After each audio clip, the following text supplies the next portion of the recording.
Let's return to This Week in America. Here's your host, Rick Bratton. Welcome back, everybody, coast to coast, This Week in America. Robbie Bach is a best-selling author and former tech executive who helped lead Microsoft through some of its most dynamic years. As the chief Xbox officer, he spearheaded the creation of the iconic Xbox and Xbox 360. After retiring from Microsoft, he shifted his focus to philanthropy, civic advocacy, and storytelling. His first novel, The Wilkes Insurrection, introduced readers to Senator Tamika Smith in a high-stakes battle against a domestic terror conspiracy. And in his latest novel that we'll discuss on the program today, The Blockchain Syndicate, Robbie continues the gripping saga as Tamika faces a cryptic criminal syndicate threatening America's financial and political foundations.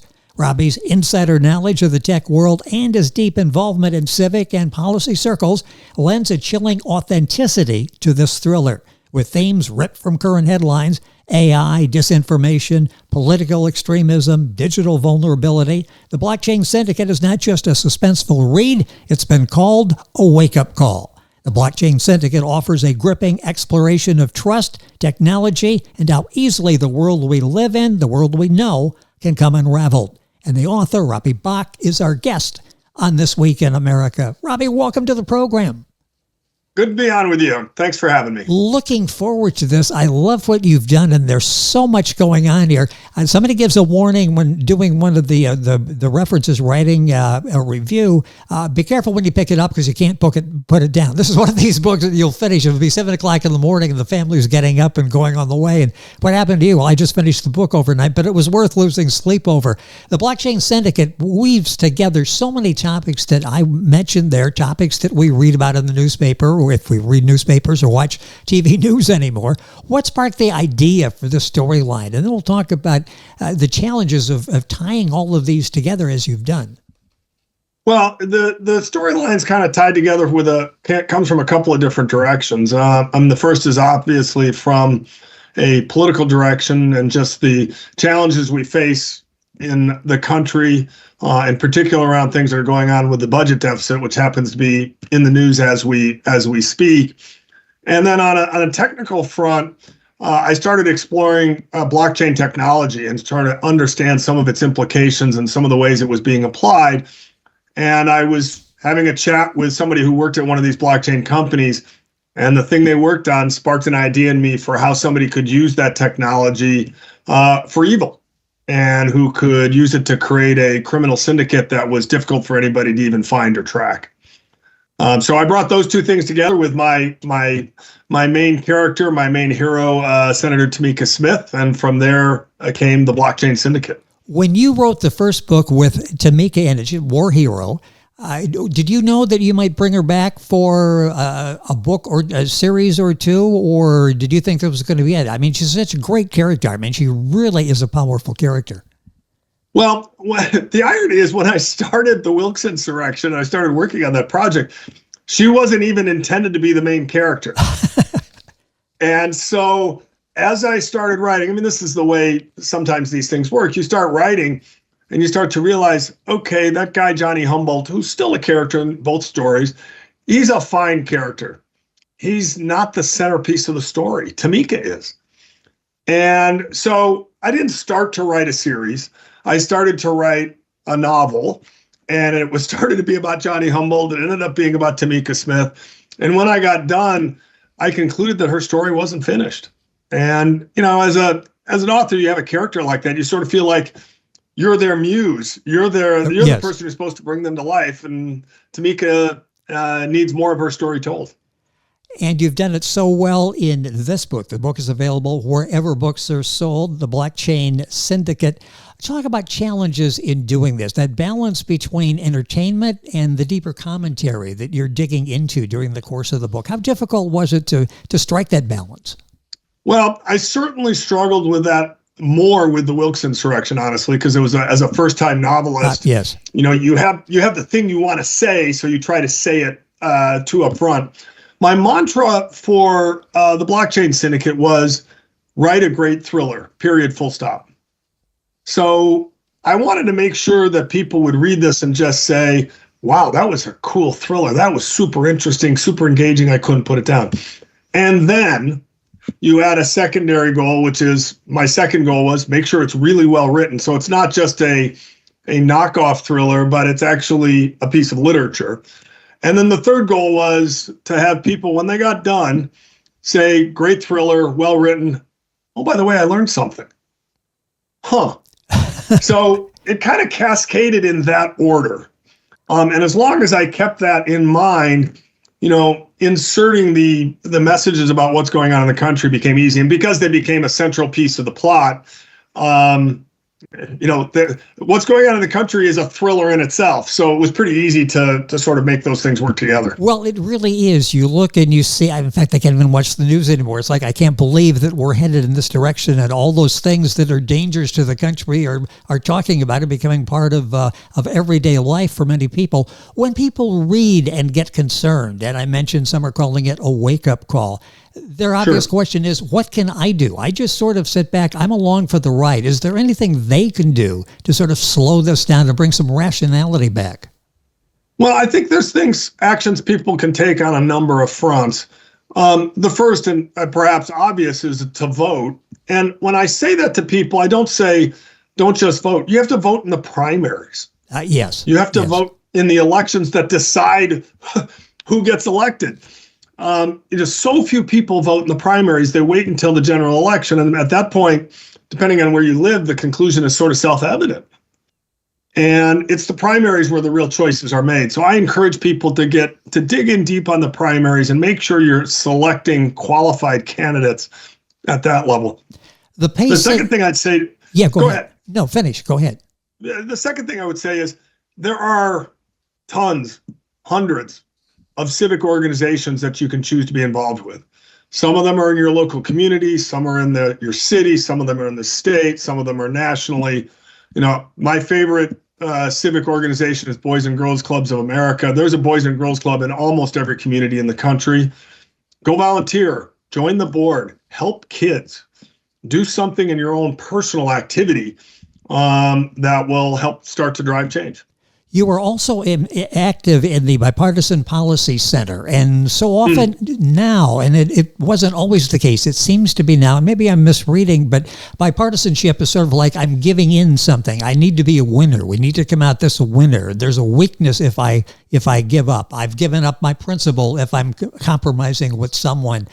If there was ever a time for a bipartisan committee out there, and you're active in that, the Bipartisan Center, talk about that. Is that what one of the main elements we're missing now? It's like with the budget. Nobody's going to give on either side. Nobody's talking on either side. No, I think what's happened is that people have, well, first of all, the people elected have become more extreme, and that's the function of this primary process that I mentioned earlier. And so that makes for real challenges, because now you've got these extreme wings of both parties, frankly, that make it very difficult to reach agreement. And then there's sort of this philosophy that has come, I have to get 100% of what I want. And in a country like the United States, nobody is ever going to get 100% of what they want. Right. It just doesn't work. The country is too diverse. There's too many different locations. It's a big place, lots of different populations, lots of different people with different points of view. So we have to come together to find things where we get much of what we want. And, in a way, the best solutions are things where everybody thinks they got something and nobody's fully satisfied. Our guest, and that's the way things have to work. Yes, and it used to be, and somehow we got away from that, and hopefully now we get back to that and to working together. The book we're talking about is The Blockchain Syndicate. Robbie Bach is our guest on the program. His website, RobbieBach.com, and the BlockchainSyndicate.com. Links for both on our website. Go to thisweekinamerica.us. Click on, of course, any bookstore around the country. You will get information and buy this book and the original book as well. Let's talk a little bit about the research that went into this. You've got this technological background, the politics side. What all did you go through to put this together and to tie all of these different elements together? Well, in each of the stories I write, I'm a big believer in authenticity. So take Tamika Smith, for example. She is a woman of color. She's in the military. She was an Olympic class sprinter. That's her background. She's also a lawyer. I am none of those things. So I did a lot of background research, talking to people in the Olympic movement, talking to people who are lawyers. My sister was a lawyer. I've done research with people who have grown up in the social environment that she grows up with. So you do, and certainly met with a number of people in the military, in particular women of color in the military, and the experiences they had. So you have to do that research. In the Bipartisan Policy Center case and in the Wilkes insurrection, in the Blockchain Syndicate, the budget deficit and the debt limit play a central role. Well, so I went to two experts at the BPC, had them read what I wrote. They gave me corrections and suggestions. They helped me make sure the action that takes place in the U.S. Senate was authentic. So you do that background research and really dig in. And then a meaningful portion of the Blockchain Syndicate takes place in the Netherlands, which is a country I spend a lot of time in. So I went to the locations that are in the book, and I took pictures, and I walked around, and I got a sense for it. I saw it in different weather conditions, which turns out to be important in the book. And then you're able to write about it from firsthand experience. So as an author, you can do some of this online. A lot of it you have to do in person, and you have to go to the experts to find out. Let's talk about the budget deficit for a second here. It plays a major role. So many people are like, they argue they can print money. It's not that big of a thing. How big a thing is that? And is that a threat to our national security? Well, I think it is. And I think the ability to just print more money all rests on the fundamental premise that people will continue to buy Treasury securities to pay for our debt. Yes. And the reason they do that is because they think the dollar is the place they want to hold their securities. And Treasury securities are safe, ergo, we'll keep funding the debt. At some point, you run the risk that people wake up and say, okay, there's too much risk in that. The U.S. government isn't reliable. The dollar isn't that secure. There are other alternatives. I'm going to stop doing that. If that were to happen, we wouldn't be able to fund the deficit, or the expense of funding the deficit would become so great that we'd be in a very difficult situation. Even as it is, the interest on the debt is a major budget item for the U.S. government. Yes. And that number keeps going up. So these cycles, everything's fine until it's not. And because people's willingness to hold dollars is an emotional thing, not not even a rational, factual-based thing, but it's something that they've done for a long time. The minute that cycle breaks, the U.S. government and the American people are in trouble. The book is the Blockchain Syndicate. The author is Robbie Bach, our guest on the program today. In the Blockchain Syndicate, you explore the disinformation as a tool of destabilization. How concerned are you about that? And I'm talking again about current issues, current situations out there. How concerned are you? Well, I think it's a real problem from a number of perspectives. The first, I will say, is just at a personal and emotional level, people now just are willing to call things that are lies facts. Yes. And once that happens and people don't challenge them, suddenly what is the truth becomes difficult to determine and unfortunately somewhat irrelevant. There's something that's a fact, and there's an interview and somebody says, well, that's just not true. That's a lie. And so we go on, and suddenly something that was a fact becomes a non-fact.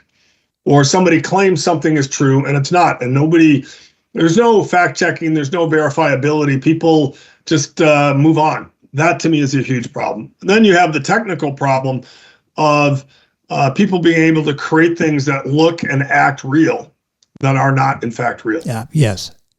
And so now you have a fact pattern that is people's willingness to lie and call it a truth, and people's willingness to create things that are fake and calling them real.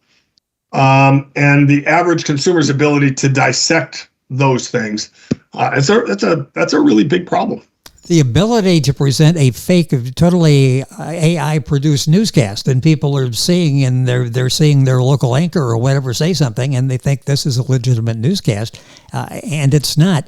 You touch upon issues, current issues again, the school shootings, for example. You've got that as a major plot point in your book. How do you approach something like that? You know, as an author, again, you approach it from two perspectives. One, there's the factual aspects of it. So I went to a friend who serves on a Boys and Girls Club board locally here, who had 20 plus years in the local police force. And I said, read the police response to this shooting and tell me where I got it wrong. And he sent me 2 pages of notes on things I should change, things I should think about, how the police respond to an active shooting situation. So as an author, you try to make the scene as real as you possibly can. And then the second part I've really tried to dig into is the emotional response to that. The emotional response from a victim in this case, the emotional response from the parents of a victim in this case, the emotional response from a friend of the victim, my Senator Tamika Smith in this case, and try to write as best you can from the heart about what that's like. Matching those two things together is what brings the scene to life for people. And as scary and as sad as it is part of what is going on in our society today, and we need to deal with that and face up to it and understand the implications. Yeah, it's reality, and far too frequently. The book is The Blockchain Syndicate. The tech background that you have, look at the tech people today, the tech companies out there, the tech, the leadership is what I'm trying to get at.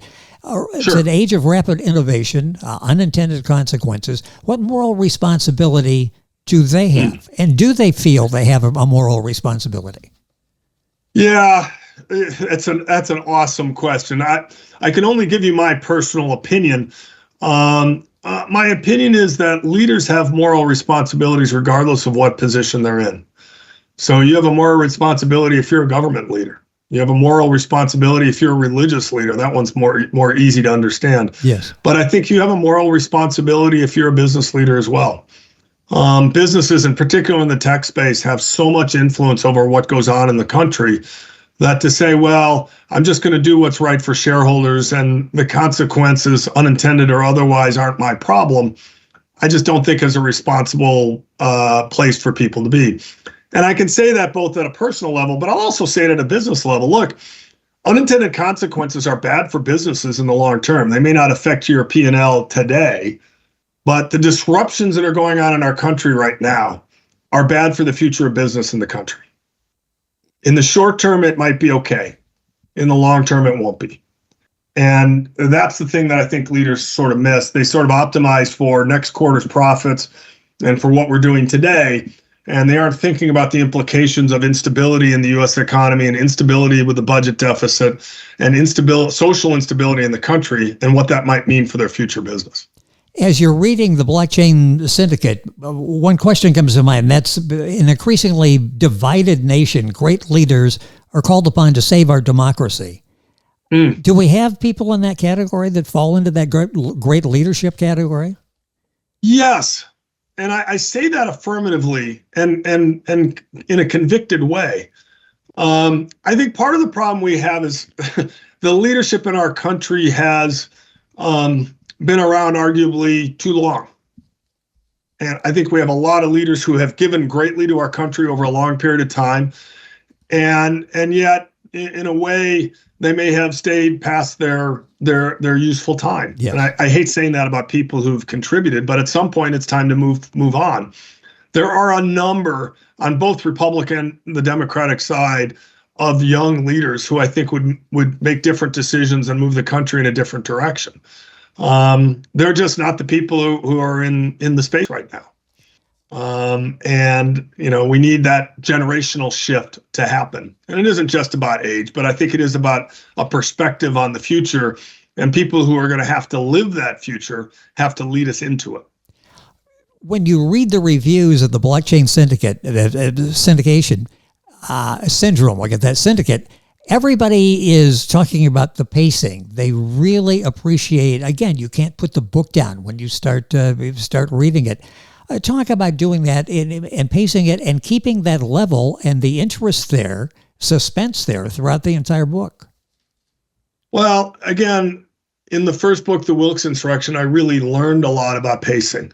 And I had to do a lot of editing on that book to make sure the pacing was right. And so when I started writing The Blockchain Syndicate, I really felt like I had a handle on a style of, okay, this is a chapter, it's a self-contained entity. What's going to happen at the end of this chapter that's going to make the person want to continue?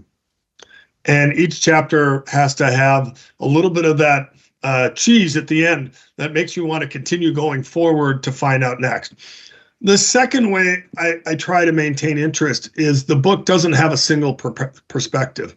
So in one chapter, you're seeing the scene from Senator Tamika Smith's perspective. In another chapter, you're seeing it from one of the villains' perspectives, Eli Bassoff or Lee Bowen or Nastya Andropov. There's plenty of villains in this story.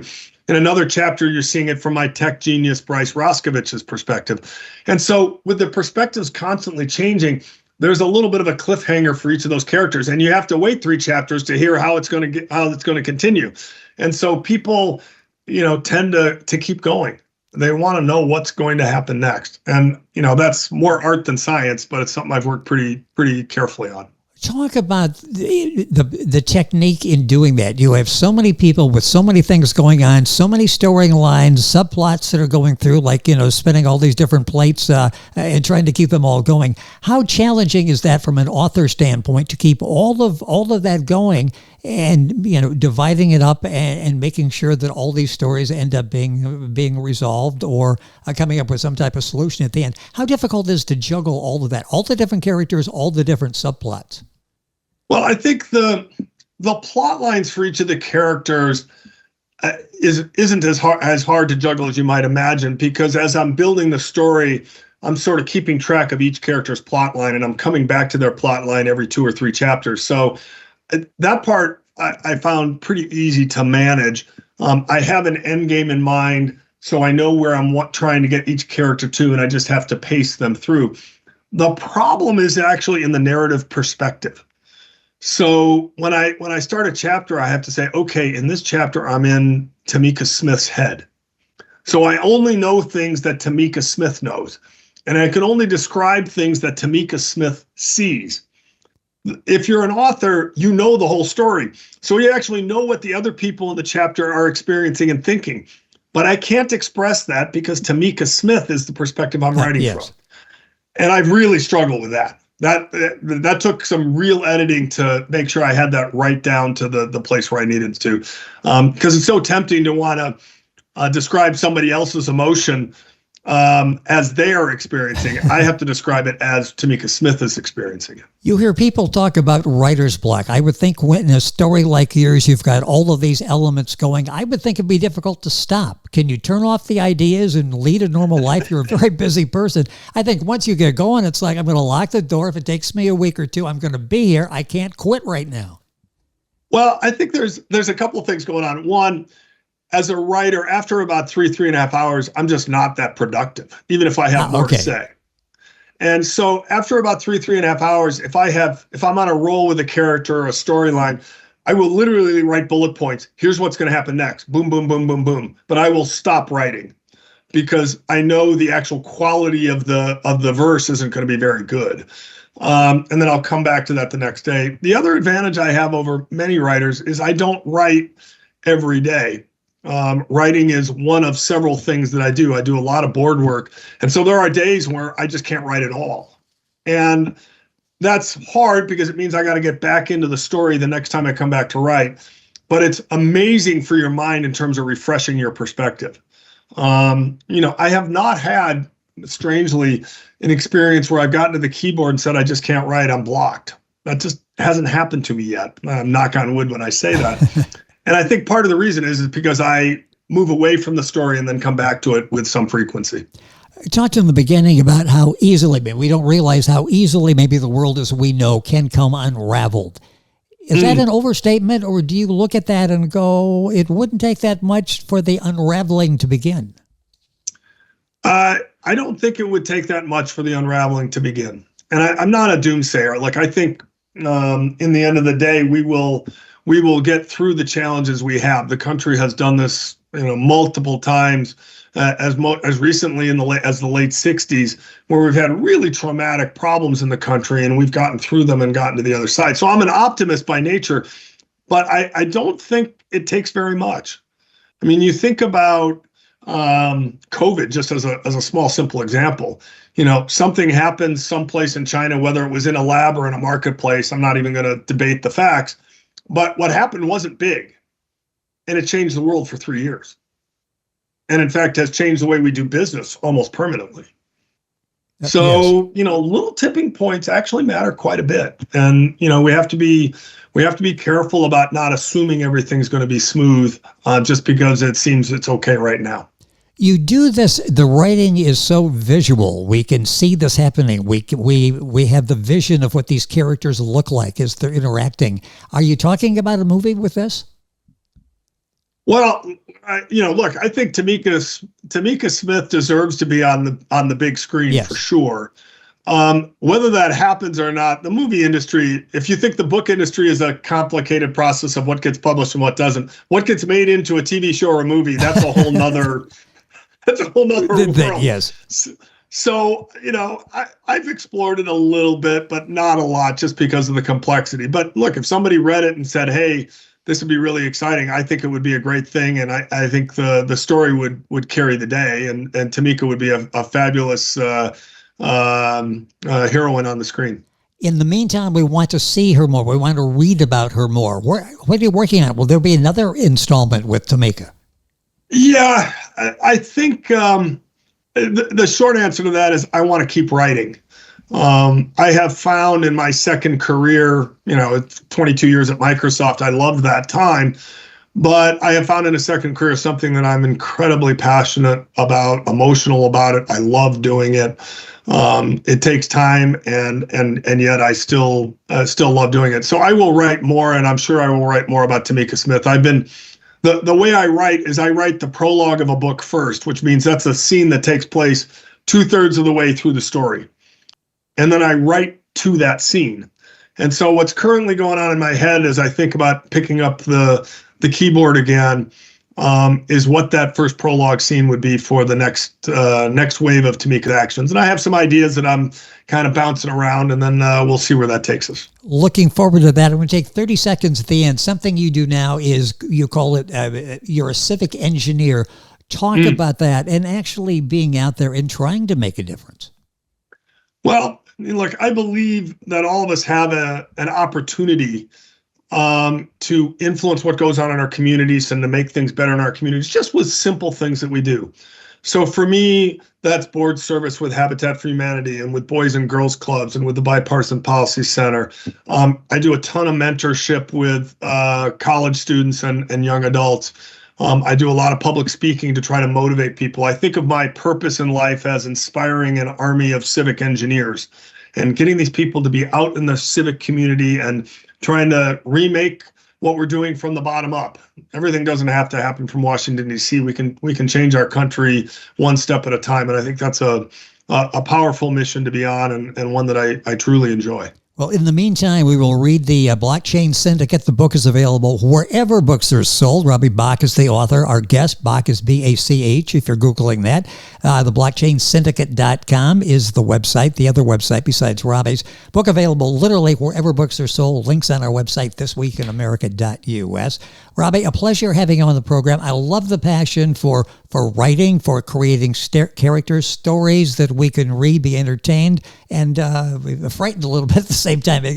They dramatically get our attention. Thank you so much for being with us on the program. Thanks for having me. Really enjoyed the conversation. Great questions. Well, thank you. A pleasure having you with us. Our guest, Robbie Bach. The book is The Blockchain Syndicate. You're listening to This Week in America. Back on today's program right after these messages. This Week in America is online. You can visit our website, thisweekinamerica.us. Scott Pinkerton, Associate Producer of This Week in America. Jay Anderson, Segment Producer. Ben Watson, Webmaster. Otto Bechet, Director of Engineering and TV Production. This Week in America produced and is a trademark of Blue Funk Broadcasting, LLC. For information on all of our guests and to listen to this week's show, our website again at thisweekinamerica.us. And I'm Sean Bratton, executive producer of This Week in America.